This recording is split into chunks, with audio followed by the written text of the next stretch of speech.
Ang patio ng ating simbahan ay naging piping saksi sa napakaraming kasaysayan ng ating bayan. Nasilayan nito ang mga masasayang yugto sa buhay ng mga taga-Meycauayan. Nakita nito ang pighati ng ilang digmaan, mga hagupit ng bagyo at mga kalamidad. Uminog man ang mundo sa napakaraming araw at gabi, buong tatag pa din siyang nakatayo bilang simbolo ng ating pananampalataya. Ilang prosesyon na kaya ang kanyang nasilayan? Sa patyong ito, kasama ng kampanaryo na siyang pinakakilalang landmark sa ating bayan, ay magiging saksi sa mahigit 2,000 kandila na aming sisindihan upang gunitain ang 500 taon ng Kristyanismo sa ating bansa. Ang bawat kandila ay kumakatawan sa ating lahat na makikiisa sa virtual procession ngayong gabi.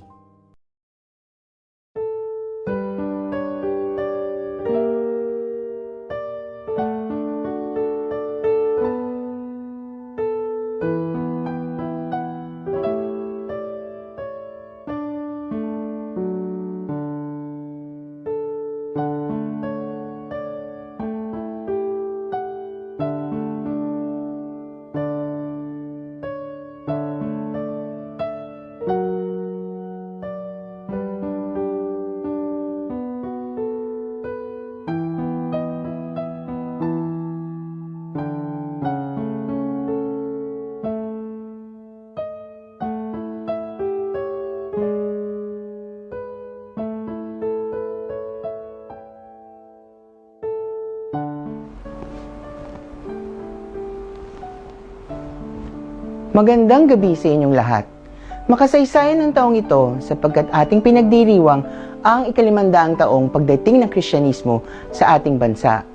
Matapos ang 57 taon nang itinatag ng mga Kastila ang Kristyanismo sa Pilipinas, taong 1578, ipinakilala naman ng mga Pransiskano ang Kristyanismo sa ating pinakamamahal na bayang Meycauayan.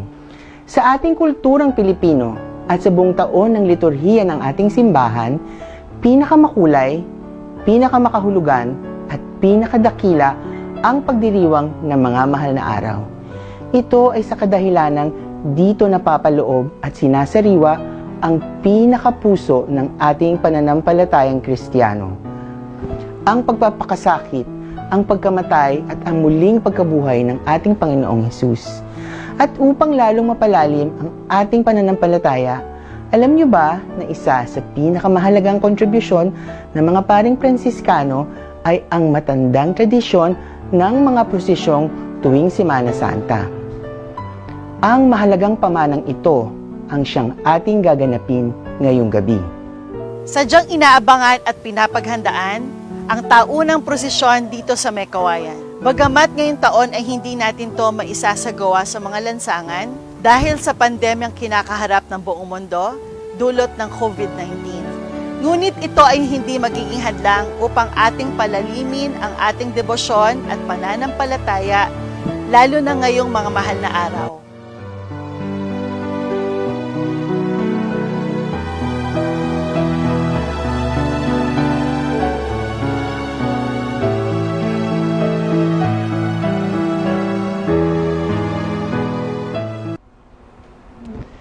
Tunay ngang mapalad pa rin tayo. Salamat sa teknolohiya at social media. At dahil dito, patuloy pa rin nating matutunghayan at masasariwa ang ating nakagisnang prosesyon. Makasaysayan man ang taong ito, ngunit nasa gitna pa rin tayo ng kadiliman. Kaya naman, inaalay natin ang programang ito sa lahat na naging biktima ng pandemya, sa lahat na nag-alay ng buhay, sa lahat ng ating mga frontliners, sa pamunuan ng ating gobyerno at sa lahat ng eksperto sa medisina. Ipinapanalangin din natin ang ating kaligtasan at kalakasan upang ating malampasan ang lahat ng pagsubok na ito. Sa ilang sandali ay ating matutunghayan ang virtual procession na inihahandog ng parokya ni San Francisco ng Assisi at ng Cofradia de la Santa Vera Cruz.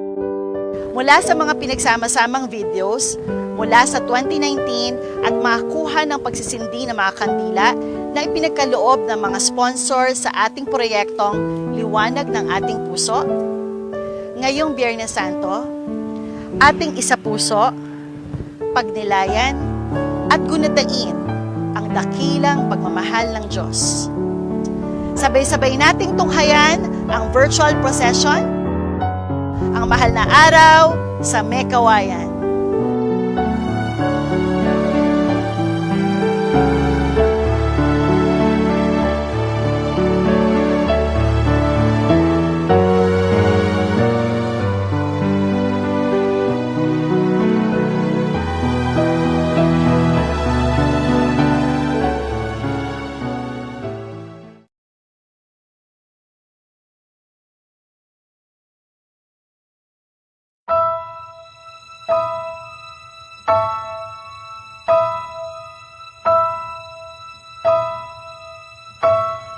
Huwag kang mangamba,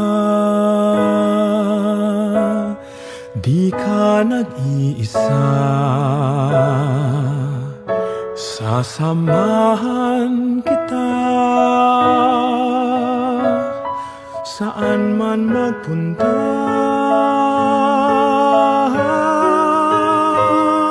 Ika'y mahalaga sa aking mga mata, minamahal kita.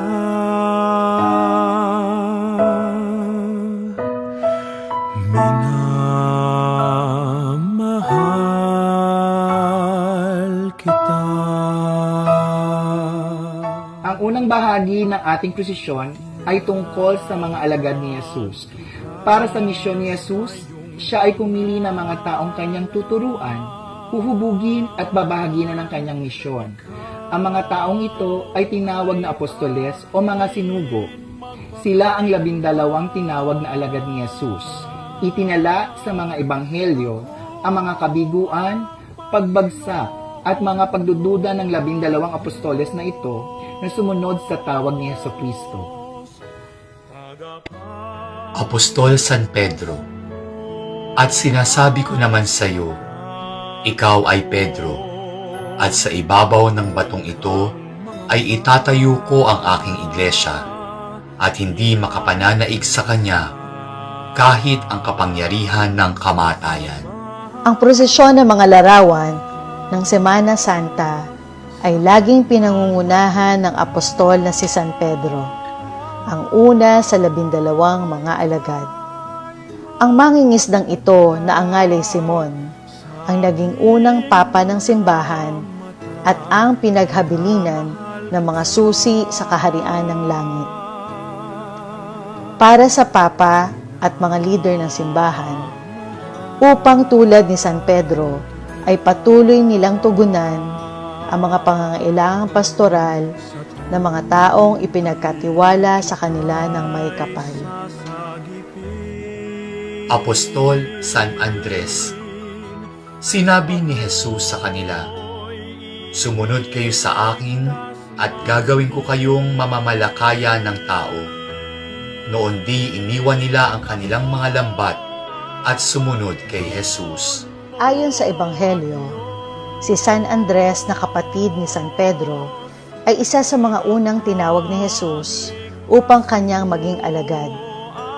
Sagisag niya ang krus na hugis ekis kung saan siya itinali at namatay. Para sa mga leader laiko, upang gaya ni San Andres ay maging katuwang sila ng simbahan sa pagkalinga sa mga tao at makapaglingkod sila ng buong katapatan na walang hinihintay na kapalit. Apostol Santiago el Mayor, nang mga panahong iyon, sinimulang usigi ni Haring Herodes ang ilang kaanib ng iglesia. Pinapugutan niya si Santiagong kapatid ni Juan. Kapatid siya ni San Juan Evangelista at anak ni Zebedeo at Santa Maria Salome, pintakasi ng mga manlalakbay at pambansang patron ng Espanya.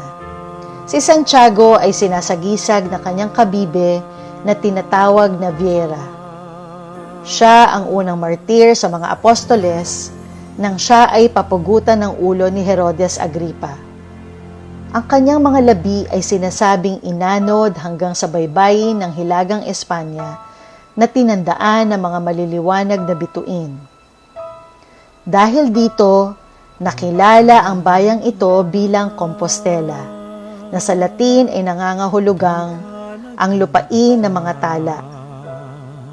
Para sa mga manlalakbay at mga nangingibang bayan, upang sa pamamagitan ni Santiago ay madama nila ang tulong ng Diyos sa gitna ng pandemya sa panahong malayo sila sa kanilang mga mahal sa buhay. Apostol San Felipe.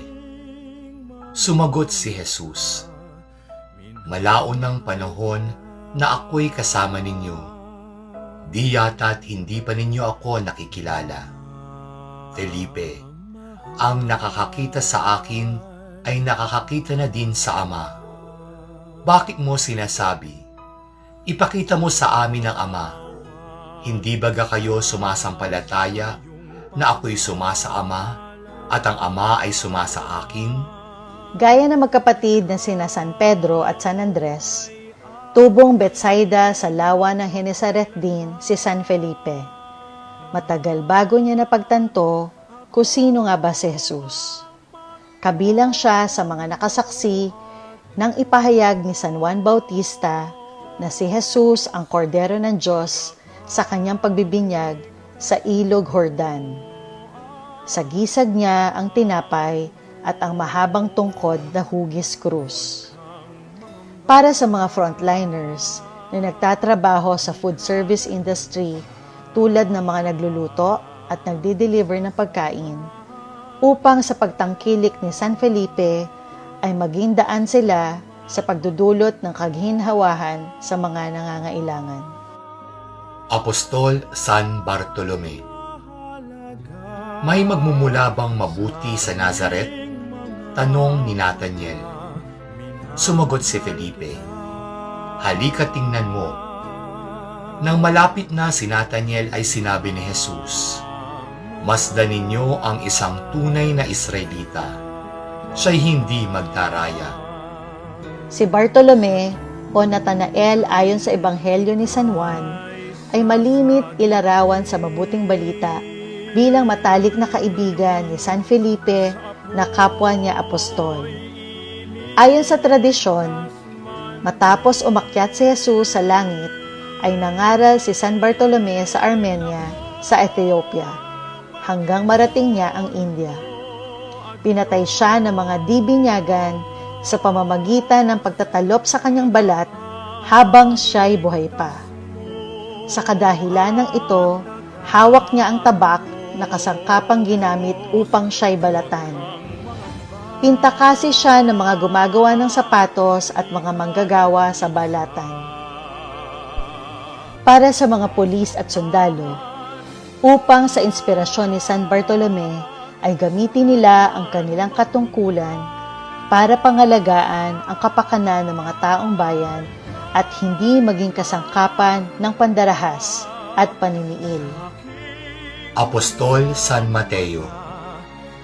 Nagpatuloy paglakad si Jesus at nakita niya si Levi na anak ni Alfeo, nakaupo sa paningilan ng buwis.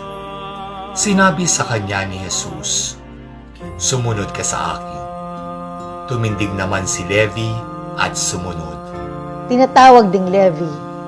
Si San Mateo ay anak ni Alfeo na taga Capernaum sa lawa ng Genesaret.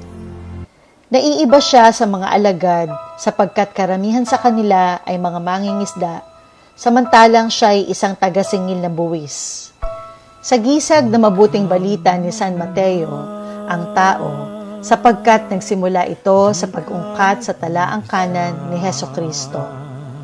Para sa mga kawani ng pamahalaan, upang tulad ni San Mateo ay tapat nilang paglingkuran ang mga mamamayan sa kabila ng mga panganib na dulot ng COVID-19 at hindi unahin ang sariling kapakanan. Apostol Santo Tomas. Sinabi sa kanya ni Tomas, Panginoon, hindi po namin alam kung saan kayo pupunta. Paano naming malalaman ang daan? Sumagot si Jesus, Ako ang daan, ang katotohanan at ang buhay. Walang makapupunta sa Ama, kundi sa pamamagitan ko. Kilala rin siya bilang ang nag-aalinlangang Tomas dahil sa kanyang pagdadalawang isip tungkol sa muling pagkabuhay ni Jesus. Sagisag niya ang sibat na dahilan ng kanyang pagkamatay at ang eskwela na patungkol sa kanyang hanap buhay bilang isang alwage para sa mga jeepney at bus drivers upang sa inspirasyon ni Santo Tomas ay ligtas silang makapaghanap buhay at makatulong sa paghahatid sa mga tao sa kanilang patutunguhan. Apostol San Judas Tadeo. Manatili kayo sa pag-ibig ng Diyos habang naghihintay sa ating Panginoong Hesukristo na magkakaloob sa inyo ng buhay na walang hanggan dahil sa pagkahabag sa inyo. Kahabagan ninyo tulungan ang mga nag-aalinlangan.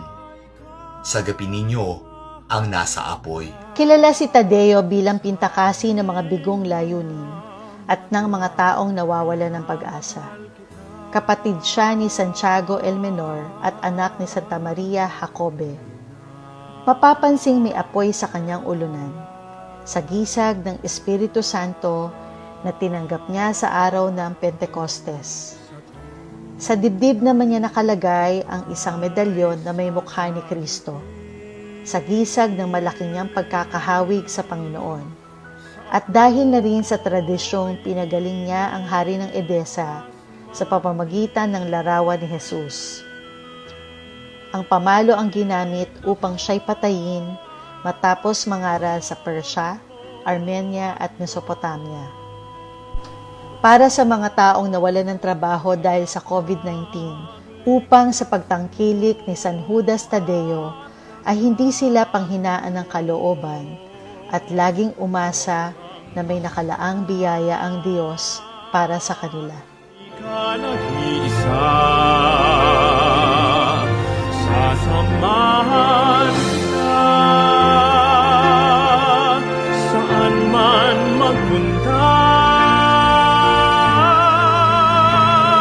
Ika'y mahalaga sa aking mga mata, minamahal kita.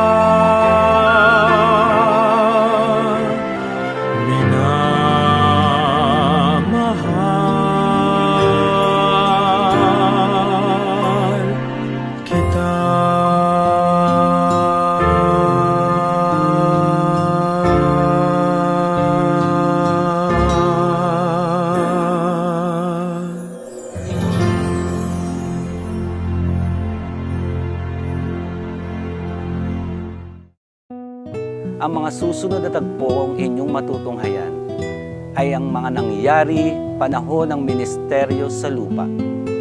Hinawakan at binago ni Jesus ang di mabilang na buhay. Kasama na rito ang kanyang mga katuruan, talinhaga at sermon. Saklaw din ito ang mga himala, mapagkandiling pagmamahal, at mahabang pagtitiis sa mga anak ng tao. Mula sa kanyang pagbibinyag sa Ilog Jordan hanggang sa kanyang huling hapunan, pinakita niya ang mayaman at makabuluhan niyang buhay sa ating lahat.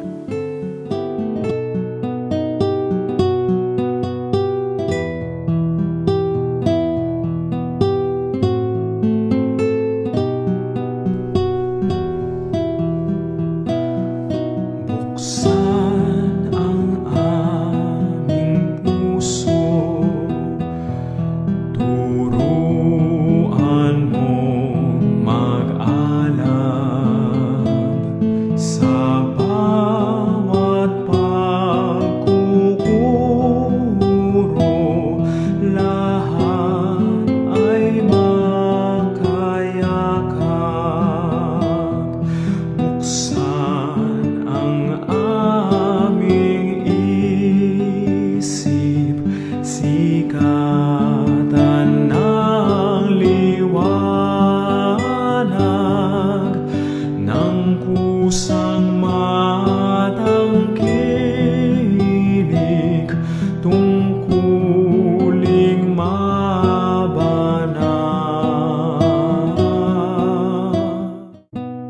ang pagbibinyag kay Jesus sa Ilog Jordan.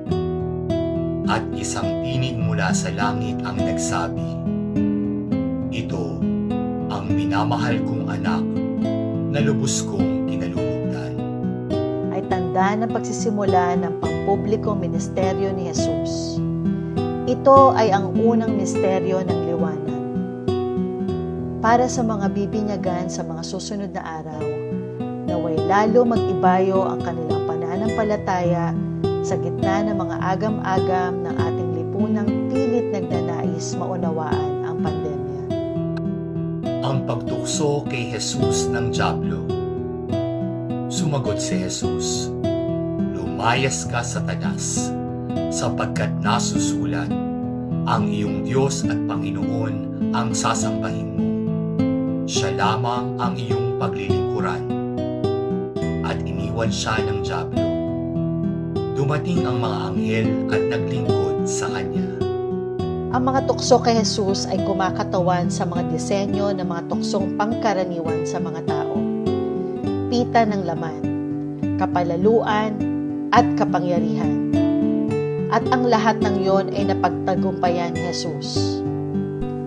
Para sa mga naliligaw ng landas at sa mga natutuksong gumawa ng di mabuti, naway ang halimbawa ni Kristo, ang kanilang tularan sa pagbabagong buhay at pag-ayaw sa kasalanan. Ang kasalan sa Kana. Pagkalipas ng 2 araw, may kasalan sa Kana, Galilea, at naroroon ang ina ni Jesus. Si Jesus at ang kanyang mga alagad ay naroroon din. Kinapos ng alak kaya sinabi ng ina ni Jesus sa kanya, naubusan sila ng alak. Ang himala sa isang kasalan sa Kana, ang unang naitalang pagmimilagro ni Jesus sa kanyang pampublikong ministeryo. Ito ang ikalawang misteryo ng liwanag ng Santo Rosario. Para sa mga ikakasal sa taong ito, naway patnubayan sila lagi ng may kapal sa bagong yugtong ito ng kanilang buhay at maging mabubuting magulang sa kanilang mga anak. Pinagpala ni Jesus ang mga maliliit na bata. May nagdala ng mga bata kay Jesus upang hilinging ipatong niya sa mga ito ang kanyang kamay. Ngunit pinagwikaan sila ng mga alagad. Nagalit si Jesus nang makita ito at sinabi sa kanila, "Pabayaan ninyong lumapit sa akin ang mga bata. Huwag ninyo silang sawayin, sapagkat sa mga katulad nila naghahari ang Diyos." Malapit si Jesus sa mga bata at sa katunayan ay nakita niya sa kanila ang isang mainam na halimbawa ng lubos na pananalig sa kapasyahan ng Diyos. Para sa mga kabataang mag-aaral na nananatili sa mga tahanan, naway magkaroon sila ng malusog at produktibong lugar upang makapagpatuloy sa pag-aaral sa kabila ng mga pagsubok ng online teaching. Ang pagsisisi ng babaeng makasalanan. At lumapit siya sa likuran ni Jesus sa gawing paanan. Siya'y nanangis at nabasa ng kanyang luha ang mga paa ni Jesus. Pinunasan niya ang mga ito ng kanyang buhok, hinagkan at pinahiran ng pabango. Hindi pinangalanan sa Biblia ang babaeng makasalanan. Ayon sa matandang tradisyon ng simbahan, siya'y si Maria Magdalena. Ngunit ang mga makabagong pag-aaral ay nagsasabing iba ang babaeng ito at walang kaugnayan sa kanya.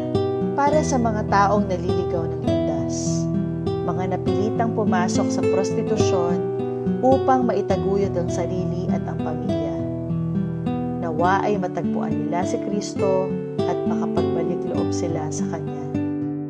Ang pagbabagong anyo ni Jesus.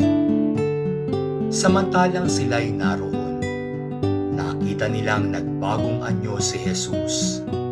Nagliwanag na parang araw ang kanyang mukha at pumuting parang busilak ang kanyang damit. Ang pagbabagong anyo ni Jesus ay ang paunang pagpapamalas ng kanyang kaluwalhatian sa pamamagitan ng pagpapakita niya ng kanyang sarili na nababalutan ng liwanag habang napapagitnaan ni na Elias at Moises. Para sa mga siyentipiko at mga mananaliksik, naway sa tulong at awa ni Jesucristo ay makatuklas sila ng epektibong lunas para sa COVID-19 sa madaling panahon at maihatid nila ito sa lahat ng mga nangangailangan sa abot kayang halaga. Si Jesus at ang babaeng Samaritana. Sumagot si Jesus, "Ang umiinom ng tubig na ito'y muling mauuhaw. Ngunit ang uminom ng tubig na ibibigay ko ay hindi na muling mauuhaw. Ito'y magiging isang bukal sa loob niya.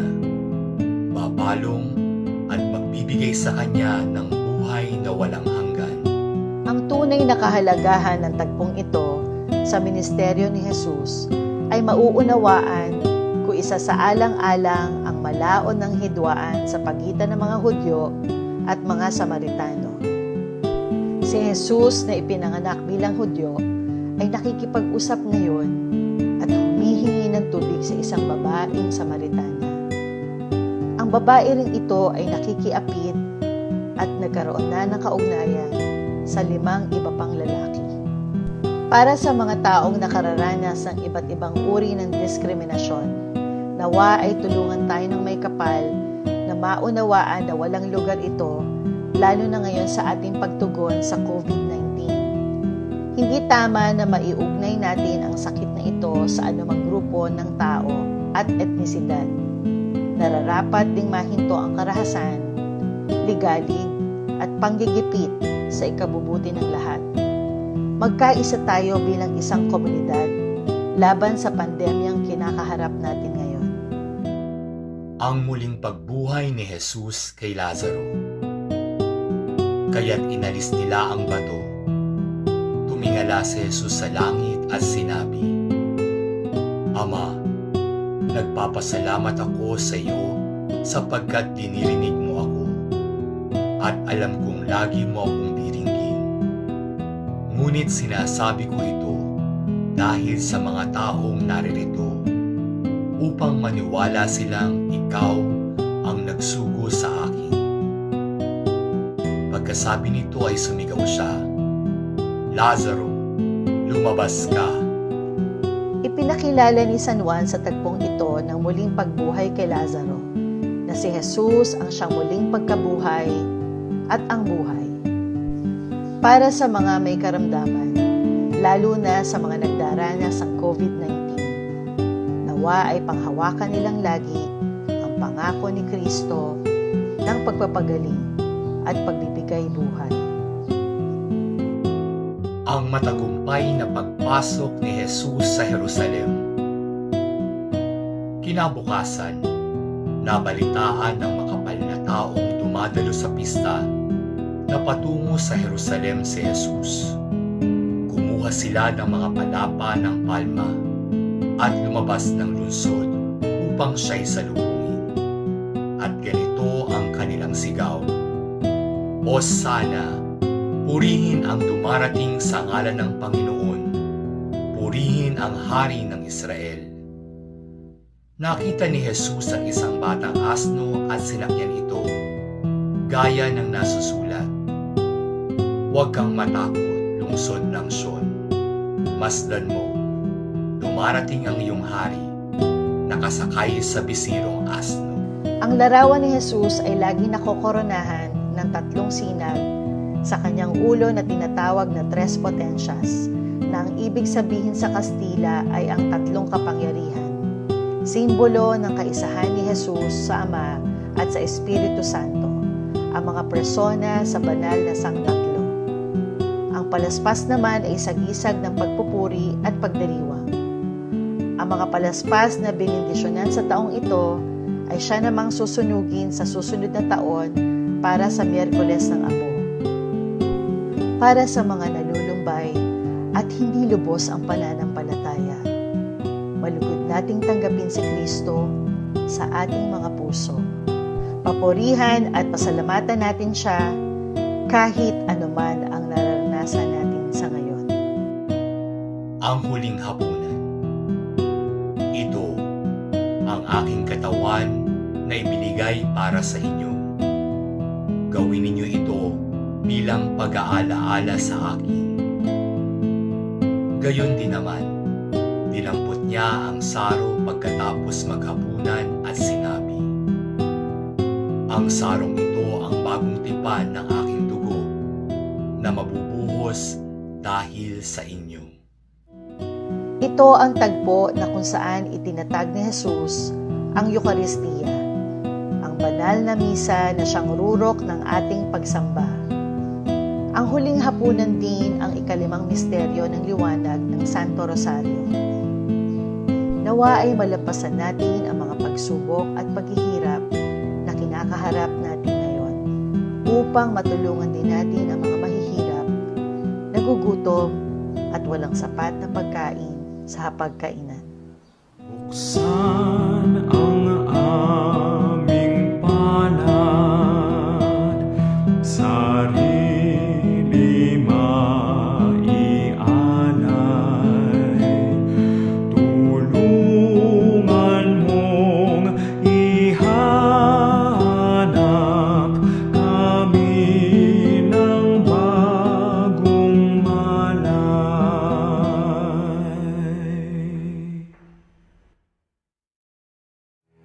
Ang mga susunod na paso na ating matutunghayan ay magpapakita ng mga tagpo ng paghihirap at pagkapakasakit ng Panginoong Hesus na buong lakas niyang tiniis at binata dahil sa ating mga kasalanan.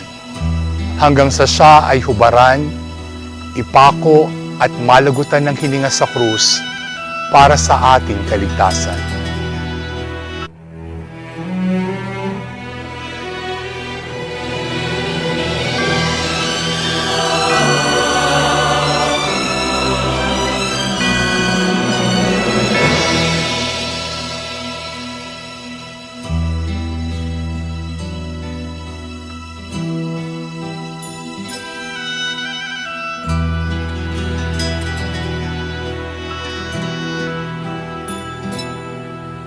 Sa landas ng pagdurusa doon sa Jerusalem, mga tao'y nagtungo at naghintay na masaksihan nilang si Kristo'y hinatulang mamatay.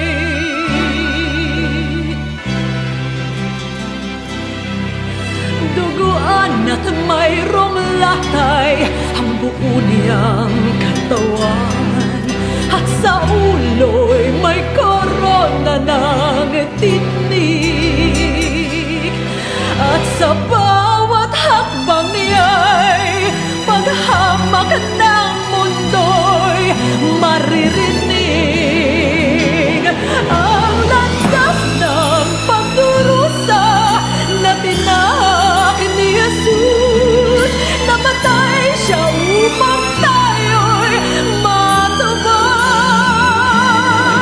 Langit ay inisan niya pagkat inibig niya tayo. Ang landas ng pagdurusa ay daan sa Kalbaryo.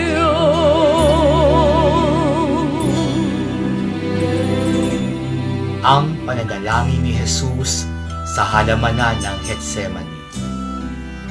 Ama, wika niya, kung maaari ilayo mo sa akin ang sarong ito. Gayon may, huwag ang kalooban ko ang masunod, kundi ang kalooban mo. Napakita sa kanya ang isang anghel mula sa langit at inalakas ang loob niya. Tigib ng hapis, siya'y nanalangin ng lalong taimtim.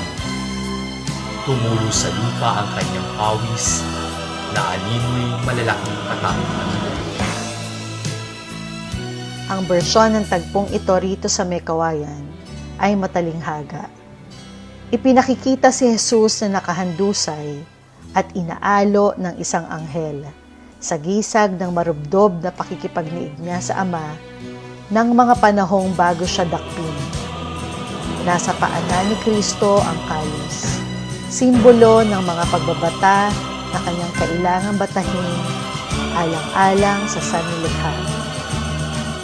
Para sa ating lahat, nawa ay tulungan mo po kami, Panginoon, na maunawaan ang aming gampanin bilang katiwala ng iyong mga nilikha. Paigtingin mo sa amin ang pagmamalasakit at pangangalaga sa kalikasan dahil kami ay magkaugnay. Ang pagkakanulo ni Judas Iscariote kay Jesus. Bago pa man dumating, ibinigay ni Judas ang isang hudyat. Kung sino ang hahalikan ko, yun ang inyong hinahanap.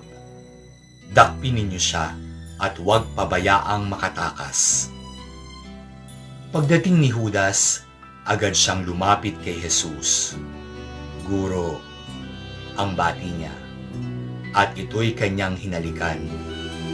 Agad niyang sinunggaban at tinakip ng mga tao si Jesus.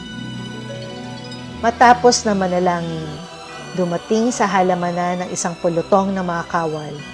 Kasama nila si Judas Iscariote. Nilapitan niya si Jesus, pinati kapag karaka at saka hinalikan. Sa hudyat ng halik na ito, dinakip nila si Jesus. Para sa mga nananamantala sa kapwa, para sa sariling kapakanan, lalo na ngayong pandemya, nawa Panginoon ay mabigyan mo po sila ng kaliwanagan ng isip para magpasya ng tama, alang-alang sa ikabubuti ng nakararami. Ang pagtakip kay Jesus, Santong Gapos. At bidalingan niya ang mga tao at sinabi, Ako ba'y tulisan, at naparito kayong may mga tabak at mga pamalo para dakpin ako.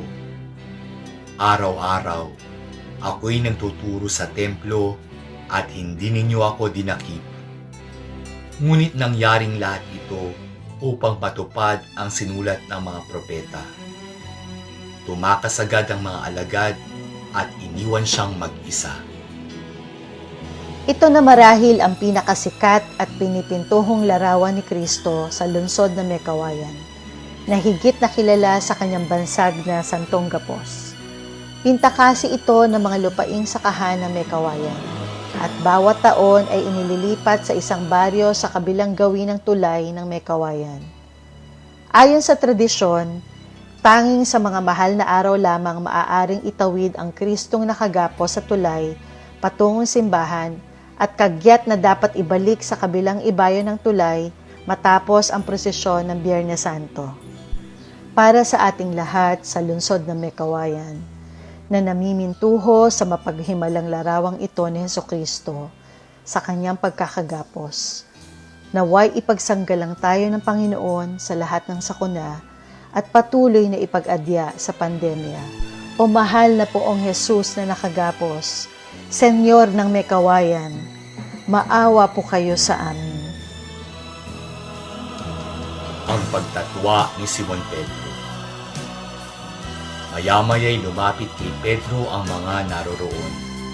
Sinabi nila, Isa ka sa kanila, nakikilala sa iyong pagsasalita. Mamatay man ako, talagang hindi ko nakikilala ang taong iyan. Sagot ni Pedro, siya namang pagtilaok ng manok. Makatlong ulit na itinatwa ni San Pedro si Jesus, bagay na nalaman sa pagtilaok ng tandang. Ang tandang na nasa harap ng mga imahen ay sagisag ng pagtatatwang ito. Ipanalangin natin ang mga pinanghihinaan ng pananampalataya, ang mga nag-aalinlangan, at lahat ng mga unti-unting lumalayo sa may kapal. Ang pagharap ni Jesus kay Herodes.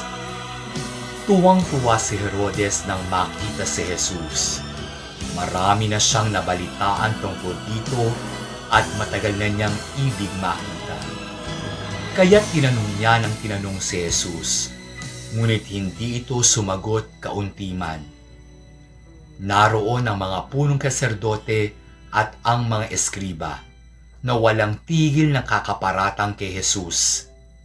Hinamak siya at tinuya ni Herodes pati ng kanyang mga kawal. Sinuotan siya ng maringal na damit at ipinabalik kay Pilato. Si Herodes na pinuno ng mga Hudyo at si Poncio Pilato na kinatawan ng imperyo ng Roma ay naging magkaibigan matapos ang tagpong ito. Para sa mga namumuno sa ating bansa, sumasamo po kami sa inyo na mabigyan sila ng katalinuhan at kaliwanagan ng isip na magpasya ng naaayon sa iyong kalooban. Nawa ay makabangon ng Pilipinas sa kinakaharap nitong mga pagsubok ngayon. Ang paghampas kay Jesus sa haliging bato. At sinabi sa kanila, isinakdal ninyo sa akin ang taong ito sa kasalanang panunulusol sa mga tao.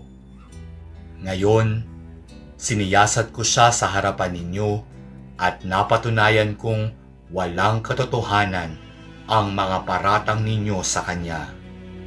Gayon din si Herodes, kaya si Jesus ay ipinabalik niya sa akin. Hindi siya dapat hatulan ng kamatayan. Wala siyang kasalanan. Kaya't ipahahagupit ko lamang siya sa kapalalayain. Ang pangunahing imahen sa pasong ito ang isa sa mga pinakamagagandang larawan ni Jesus sa Mekawayan at maging sa Pilipinas. Kahalintulad nito ang maraming mga imahen ng Kristong nililok sa Espanya sa ika-16 na siglo, kung saan ang haligi ay gabaywang lamang ang taas, ang tinatawag na altura de supplicio. Para sa mga nakararanas ng sakit at pighati dahil sa karahasan at krimen. Panginoon, hilumin mo po sila at hipuin mo ang puso ng bawat isa upang laging manaig ang kapayapaan laban sa karahasan at pansariling interes. Ang panlulumo ni Jesus. Ginipit gabi sa kabi-kabila, ngunit di nagagabi. Kung minsay nag-aalinlangan kami, ngunit di nawawala ng pag-asa. Pinag-uusid kami, ngunit di nawawalan ng kaibigan. Naibubuwal, ngunit di tuluyang nailulugmo.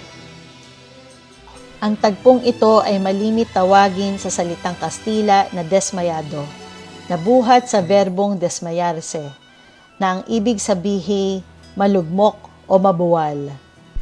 Inilalarawan dito ang sandaling si Jesus ay napahandusay sa tindi ng sakit na binata, habang di pa nakakalag sa pagkakatali niya sa haliging bato, matapos na siya ay hampasin ng makailang ulit. Para sa mga pinanghihinaan ng loob, sa mga nawawalan ng pag-asa sa buhay dahil sa COVID-19, naway makasumpong sila ng pag-asa kay Hesukristo sa kanyang pagkahandusay at magkaroon ng lakas upang hangaring makabangon muli. Si Jesus ay pinutungan ng koronang titig.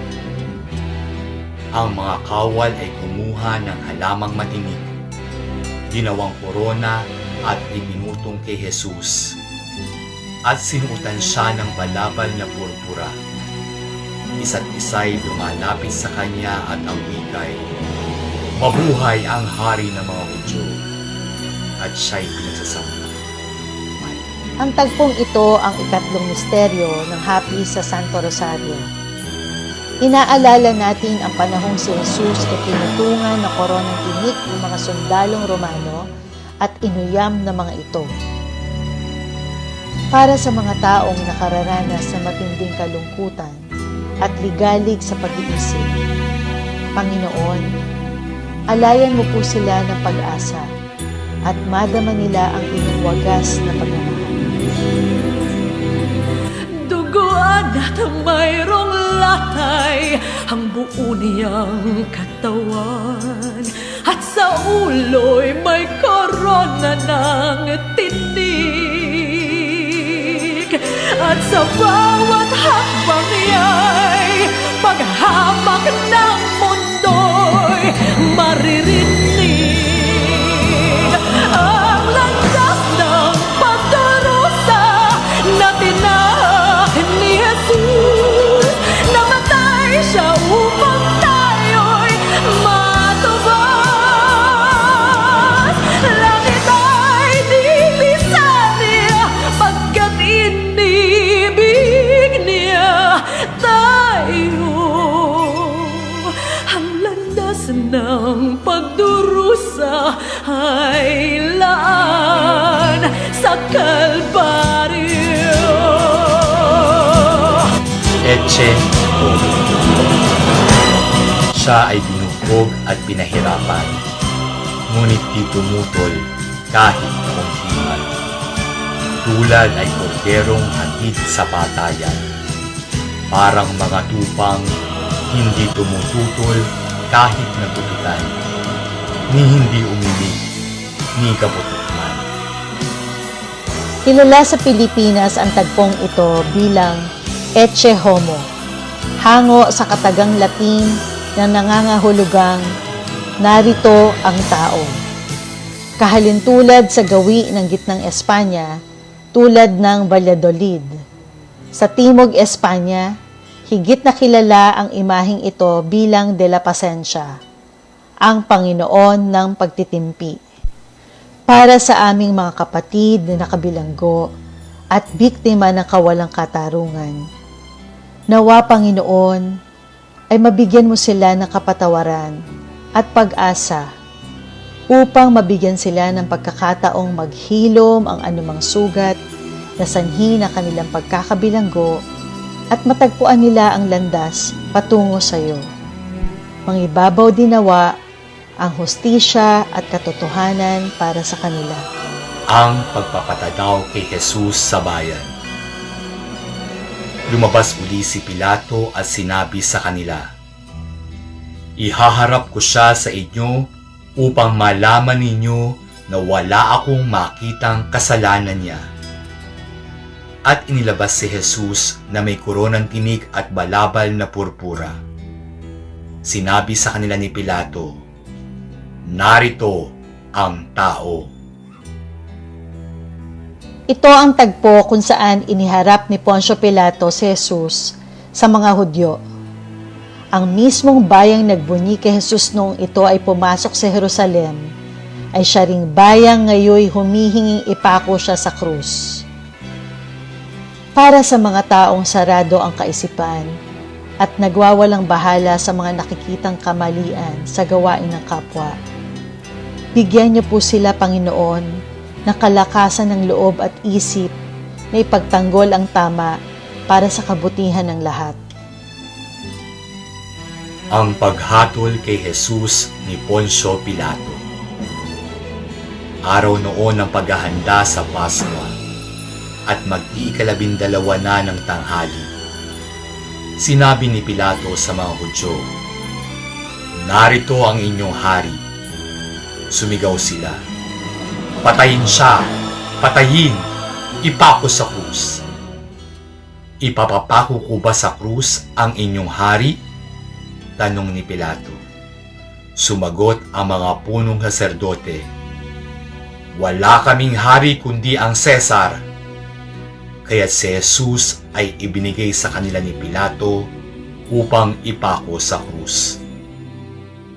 Sa kasaysayan ng mga pagpuprosesyon sa Mekawayan, ang tagpong ito ay ang pinakauna sa mga malalaking karo ng lungsod. Binubuo ito ng 7 tauhan. Si Kristo, si Poncio Pilato, ang batang may hawak ng palanggan ng hinawa ng kamay, mga sundalong Romano at si Judas Iscariote. Ang mga titik na SPQR na hawak ng mga sundalo ay nangangahulugang Senatus Populusque Romanus, ang Senado, ang bayan ng Roma.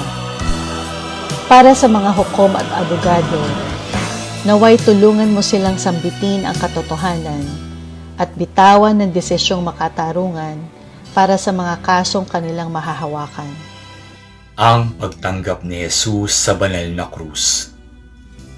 Kinuha nga nila si Jesus at lumabas siya pasan ang kanyang krus, matungo sa lugar na kung tawagin Dako ng Bungo, Golgota sa wikang Hebreo. Ang tagpong ito, ang ikalawang estasyon ng lumang Via Crucis at ang ikaapat na misteryo ng hapis ng Santo Rosario, ay isang paanyaya sa ating lahat na tulad din ni Jesus, ay matuto tayong pasanin ang ating krus at sundan ang kanyang mga yapak. Ipanalangin natin na pagkalooban tayo ng lakas ng loob upang yakapin ang ating krus sa araw-araw at magpatuloy sa ating paglalakad. Unang pagkarapa. Hindi maaaring maging alagad ko ang sinumang umiibig sa kanyang ama at ina, asawa at mga anak, mga kapatid, at maging sa sarili niyang buhay ng higit sa akin. Ang sinumang hindi magpasa ng sariling krus at sumunod sa akin ay hindi maaaring maging alagad ko. Ang debosyon sa Poong Nazareno ay isa sa pinakamatutungkad at pinakamalalim sa lipunang Pilipino. Ang Nazareno ng Mekawayan ay inilalabas tuwing mga mahal na araw at sumasagisag sa unang pagkarapa ni Kristo, ang ikatlong estasyon sa lumang Via Crucis. Panginoon, kalingain mo po ang mga biktima ng mga kalamidad. Nawa ay patuloy niyo po silang bigyan ng lakas ng loob at magkaroon ng pag-asa na bumangon para sa mga mahal sa buhay. Nasa lubong ni Jesus ang kanyang nagdadalamhating ina. Nasa saad sa aklat ni Propeta Isaías. Kung paanong inaliw ng isang ina ang kanyang anak, gayon ko kayo aaliwin at maaaliw naman kayo sa Jerusalem. Kapag nakita ninyo ito, magagalak ang inyong mga puso at ang inyong mga buto ay mananariwang gaya ng damo.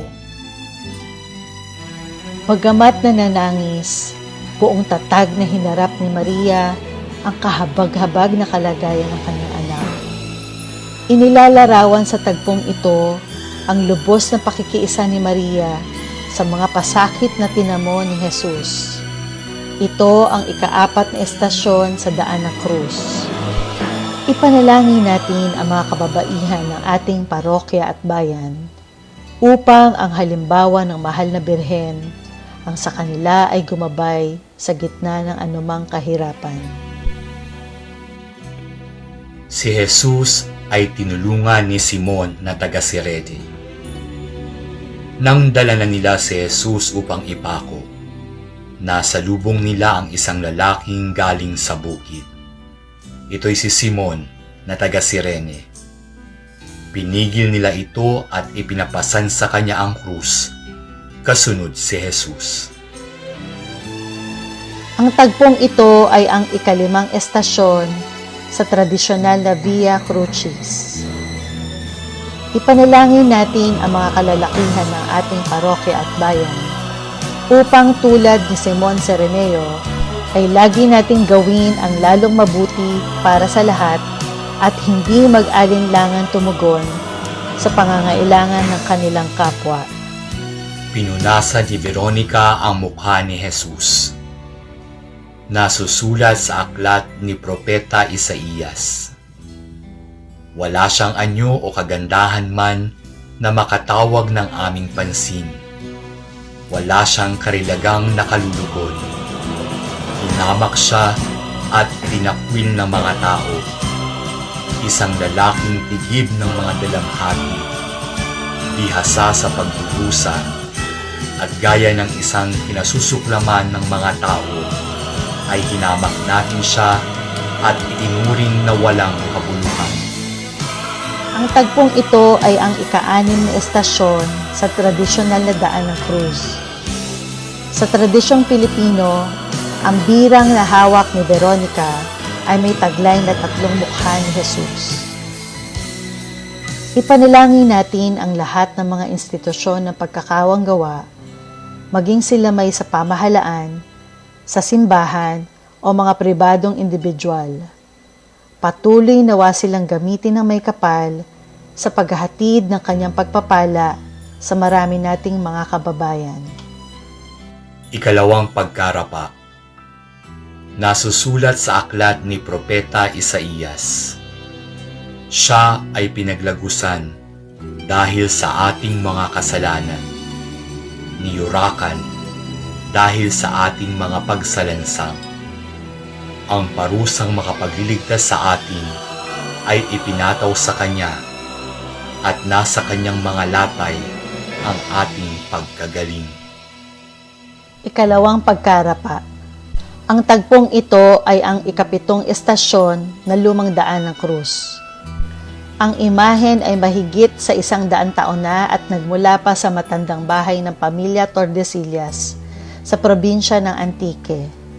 Para sa mga doktor at mga healthcare workers, naway maramdaman nila ang pagkalinga ng Diyos, lalo na sa mga panahong tila walang kasiguraduhan.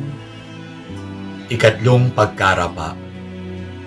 Matutunghayan natin sa aklat ni Propeta Isaías.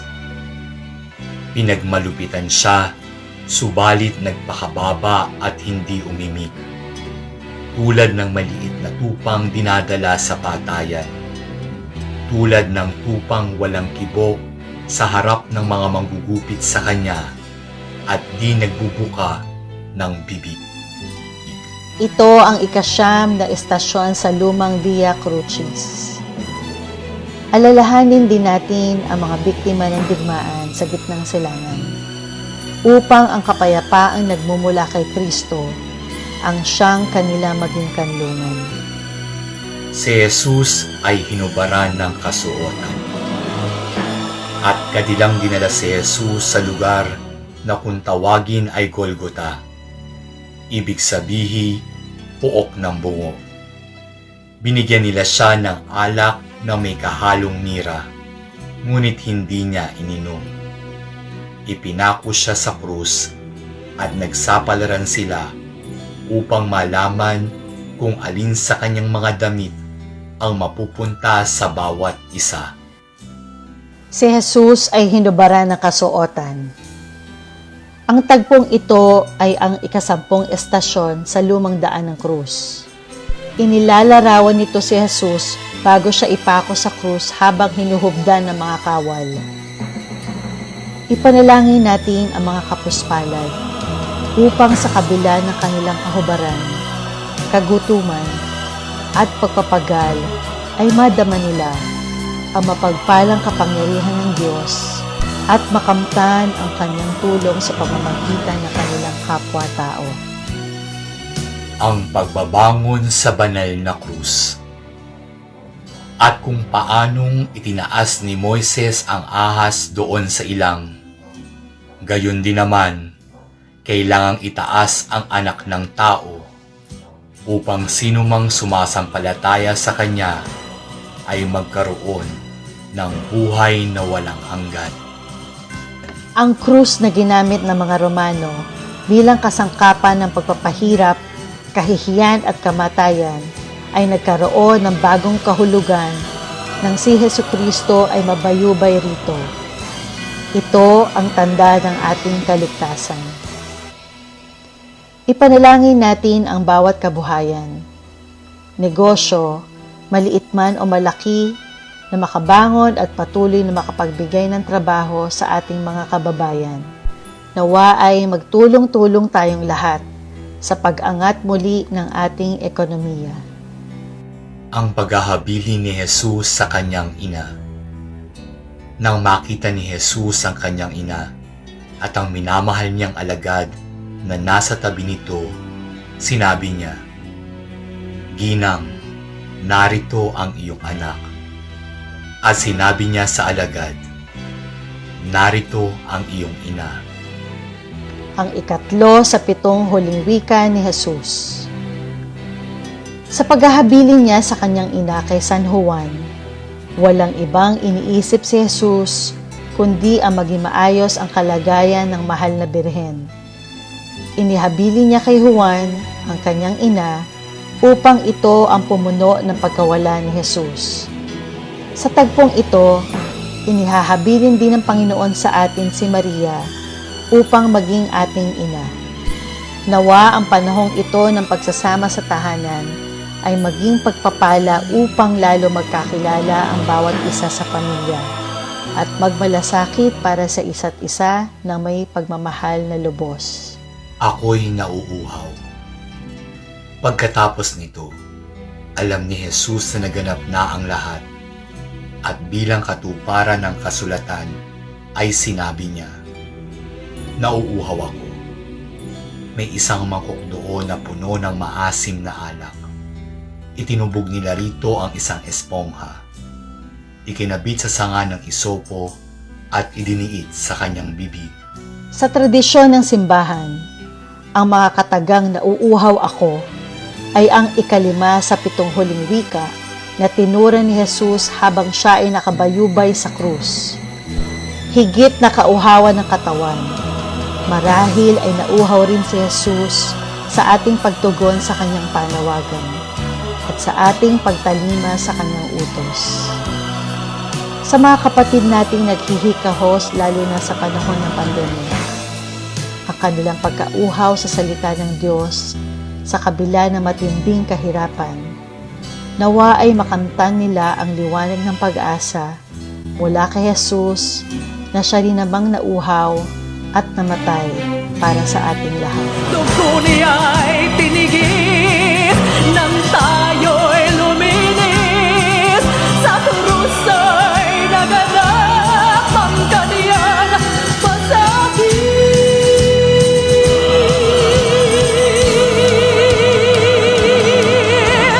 Ang landas ng pagkarusa ay tinak ni Jesus. Namatay siya upang tayo'y matapat. Langit ay nilisan niya pagkat inibig niya tayo. Ang landas ng pagdurusa ay daan sa Kalbaryo.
Ama, sa iyong mga kamay, aking inihahabilin ang aking kaluluwa.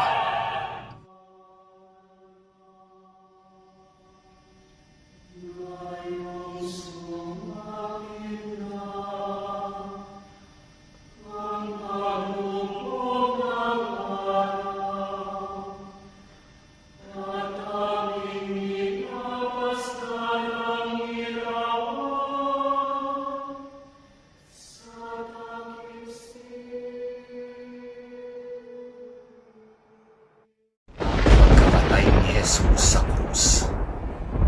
Muling sumigaw si Jesus at nalagutan ng hininga. Biglang napunit sa gitna ang tabing ng templo mula sa itaas hanggang sa ibaba. Nayanig ang lupa, nagbitak ang mga bato, nabuksan ang mga libingan at nabuhay ang maraming banal na namatay na. Lumabas sila ng libingan at nang muling mabuhay si Jesus, sila'y pumasok sa banal na lungsod at nakita roon ng marami. Ito ang ikalimang misteryo ng hapis at ang ikalabindalawang estasyon ng daan ng krus.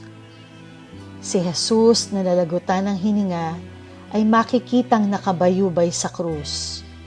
Nasa kanyang paanan ng birhen, si San Juan, ang minamahal na alagad na pinaghabilinan ni Jesus sa kanyang ina, at si Maria Magdalena na nakaluhod sa paanan ng krus. Ang pagkahimlay ni Jesus sa bisig ng kanyang ina. Matapos maibaba ang walang buhay na katawan ni Jesus mula sa krus, siya ay ibinigay nila sa kanyang nagdadalamhating ina, kalong sa kanyang kandungan at yakap ng mga bisig. Buong pitagan niya itong binigyan ng galang, katulad ng sa isang haring umuwing matagumpay matapos ang digmaan.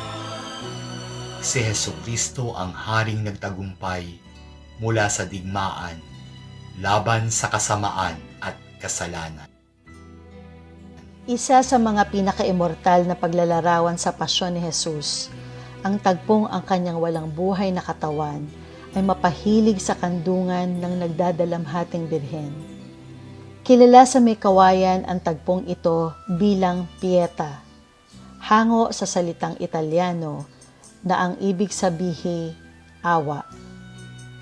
Para sa mga inulila ng COVID-19, sa mga pamilyang nawala ng mga mahal sa buhay dahil sa pandemya, naway aluin sila ng Panginoong Diyos sa kanilang kalungkutan at makasumpong ng pagdamay mula sa mga nakapaligid sa kanila.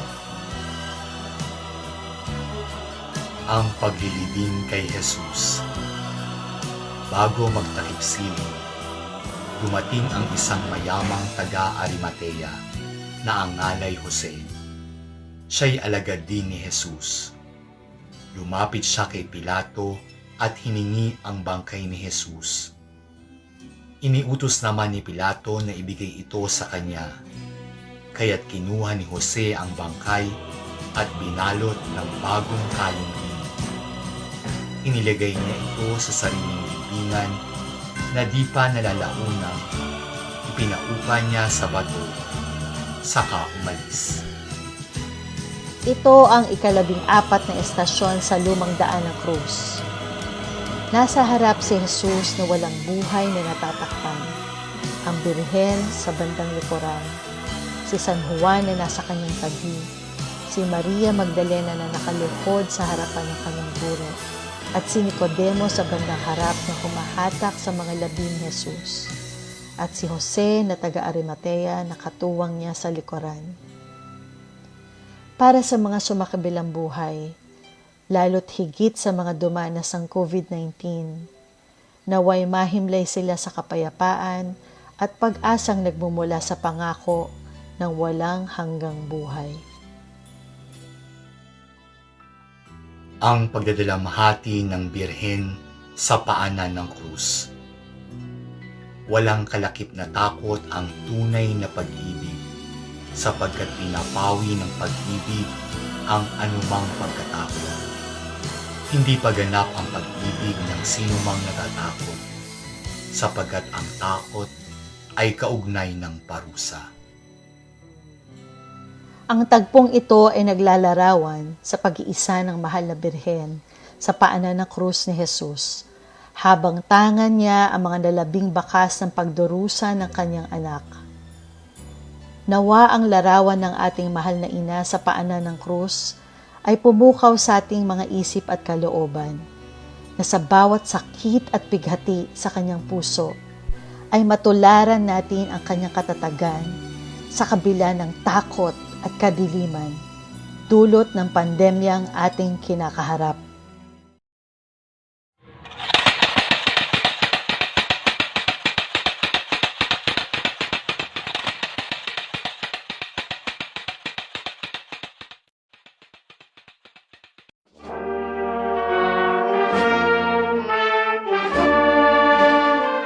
Santo Entierro. Mga kapatid, sa pagkakataong ito, pagnilayan natin kung gaano kadakila ang pagmamahal ni Jesus sa atin. Tinanggap niya ang masaklap na kamatayan sa krus upang mapasan niya ang ating mga pagkukulang at nakibahagi sa paghihirap natin bilang mga nilalang. Ang paglilibing sa kanya ay pagbabaon ng kasalanan ng sangkatauhan. Gayunpaman, naniniwala tayo na ang kanyang kamatayan ang siyang maghahatid sa kanya sa tagumpay at panibagong buhay naman para sa atin. Siya ay namatay dahil sa pagmamahal niya sa atin. Tayo, paano natin maipapakita ang pagmamahal natin sa kanya?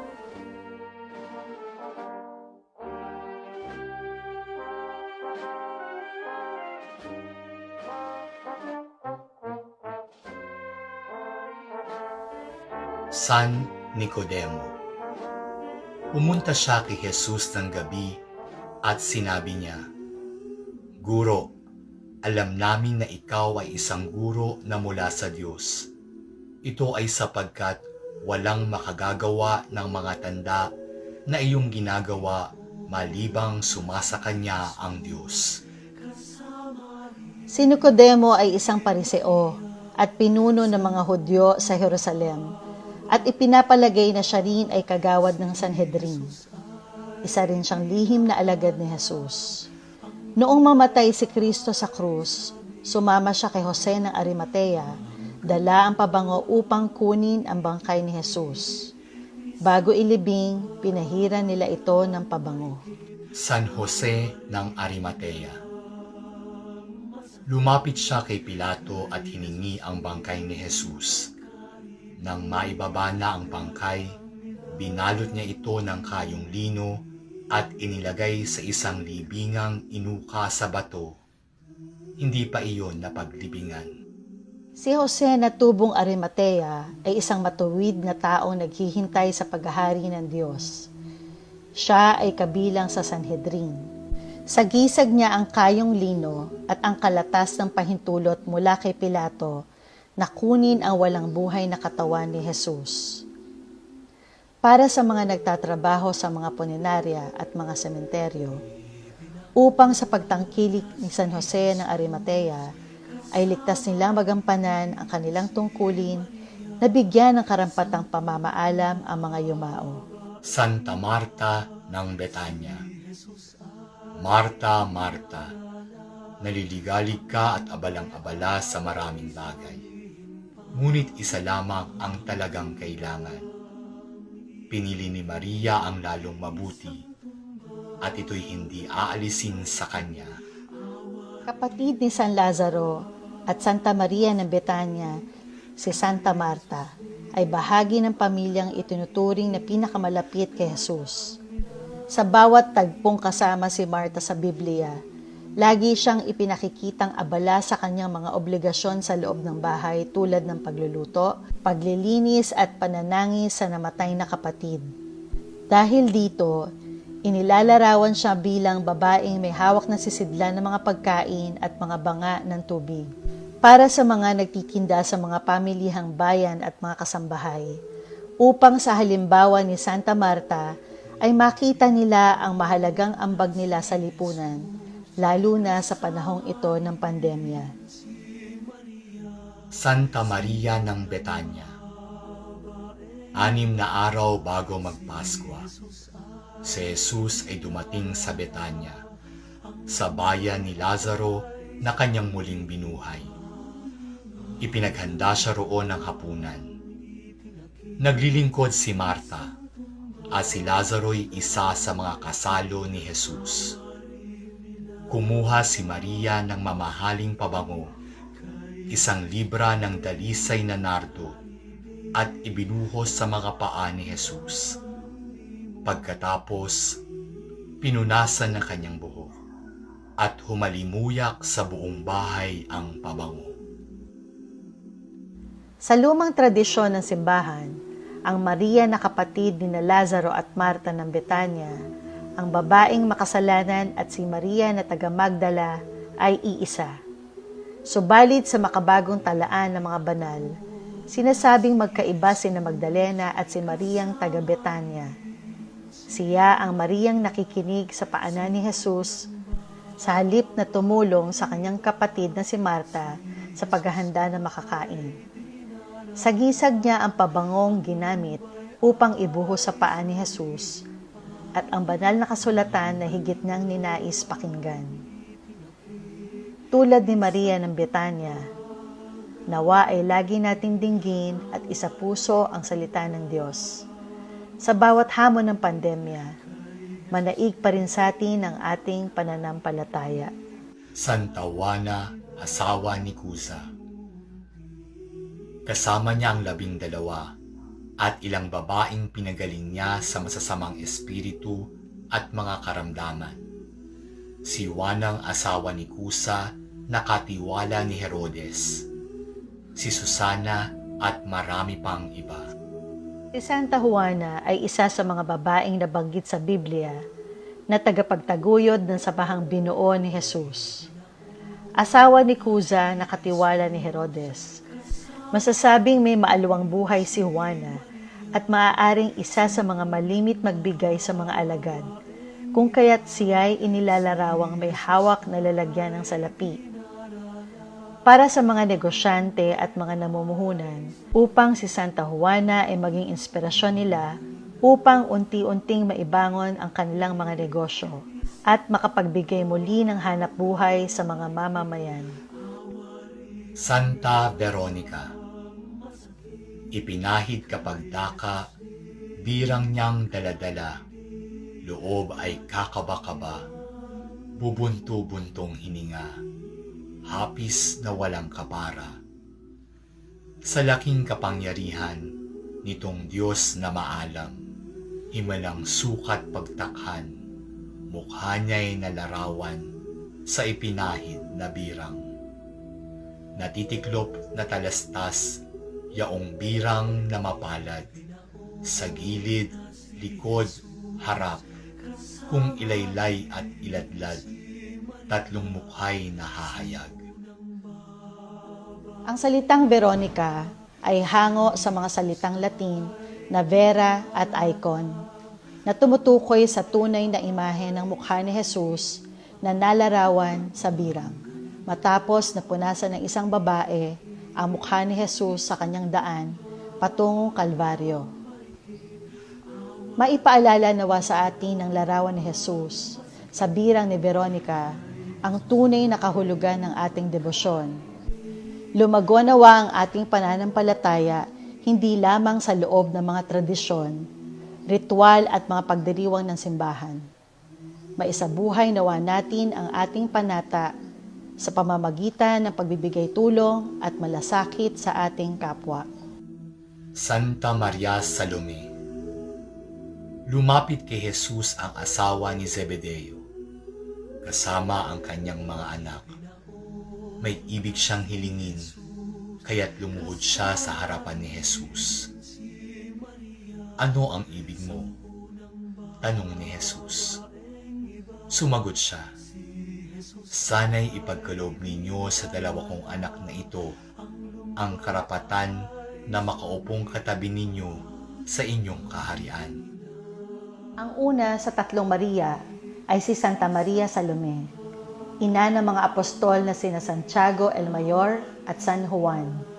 Inihingi niya kay Jesus na paupuin ang kanyang 2 anak sa tabi nito kapag nagahari na siya. Ang sagisag niya ay ang insensaryo, tanda na kanyang isinuob sa libing ni Kristo.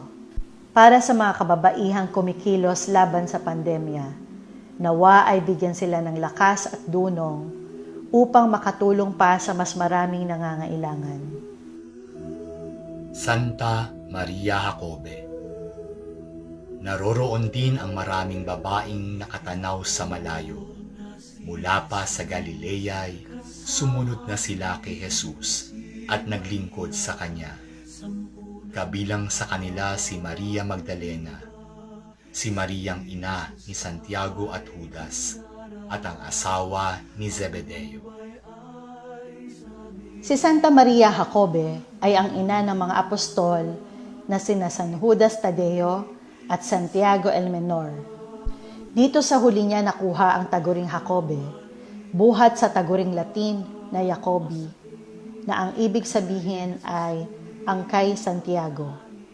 Sagisag niya ang walis na ginamit upang ihanda ang paglilibingan ni Jesus matapos itong mamatay sa bundok ng Kalbaryo. Para sa mga katandaan, upang gaya ni Santa Maria Jacobe ay maging mga buhay na saksi sila sa paglilitis ni Kristo para sa kanilang mga anak at apo at upang patuloy silang umasa sa kabutihang loob ng Diyos. Santa Maria Magdalena. Hindi nalaunan, nilibot ni Jesus ang mga bayan at nayon. Nangaral siya at nagturo ng mabuting balita tungkol sa paghahari ng Diyos. Kasama niya ang 12 at ilang babaeng pinagaling niya sa masasamang espiritu at mga karamdaman. Si Maria na tinatawag na Magdalena, mula sa kanya'y 7 demonyo ang pinalayas. Saksi si Maria Magdalena sa maraming mahahalagang bahagi ng buhay ni Jesus. Saksi siya sa kanyang pangangaral at pagpapagaling. Saksi siya sa kanyang kamatayan sa krus. At higit sa lahat, saksi siya sa kanyang muling pagkabuhay. Sagisag niya ang pabango na ginamit niya sa paghahanda sa katawan ni Jesus bago ito ilibing. Para sa mga nasa media at social media, upang tulad ni Santa Maria Magdalena ay magamit nila ang kanilang impluwensya para makapagpahayag ng makabuluhan, makatao, at matapat na mensahe sa gitna ng banta ng COVID-19.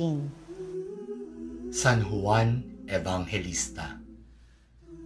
Nang makita ni Jesus ang kanyang ina at ang minamahal na alagad sa tabi nito, kanyang sinabi, "Ginang, narito ang iyong anak."